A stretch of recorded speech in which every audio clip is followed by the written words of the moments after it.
अल्लाह के रास्ते में अगर ख़र्च किया जाए तो अल्लाह उस खर्च करने वाले को कभी ज़ाया नहीं करते। और अल्लाह ताला ने कुरान पाक में ये कहा है कि जो तुम्हारे अम्वाल हैं उनमें जो जिन लोगों के पास पैसे नहीं हैं, वफ़ी अम्वालिहिम हक़्क़ुल लिस्साइली वल महरूम, जिनके पास पैसे नहीं हैं या जो मोहताज हैं, जो मांगने वाले हैं, उनमें तुम्हारे अम्वाल में उनका भी हक़ है, उनका भी हिस्सा है। इसीलिए इस्लामी जो तालीमात हैं उनका उसूल है, इस्लामी तालीमात ने बेहतरीन माशी इकनॉमी निज़ाम दिया है जिस पर अगर चला जाए तो तमाम के तमाम मसाइल हल हो सकते हैं। और इस्लाम का बेहतरीन माशी निज़ाम यह है कि ज़कात को आम किया जाए, सदक़ात और खैरात को आम किया जाए, जो मोहताज और गरीब लोग हैं उनकी मदद की जाए। जब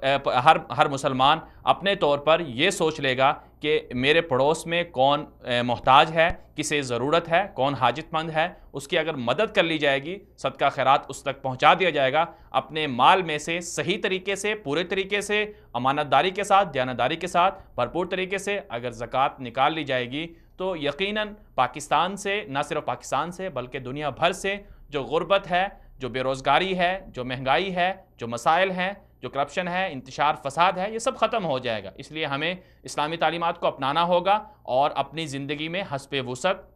जिसके पास जितनी ताकत हो उसे खर्च करने की आदत बनानी होगी, भले 1 रुपया क्यों ना हो। इसलिए हमें ऐसी अपनी ज़िंदगी को अच्छा बनाना है। और जिन लोगों ने ऊपर गए हैं, जो लोग अल्लाह के रास्ते में खर्च करके बहुत बड़े मालदार बने हैं, उनकी जो कामयाब स्टोरीज़ हैं उनका भी मुताला करना होगा, अपनी नौजवान नस्ल को भी बताना होगा कि असल हीरो ये लोग हैं।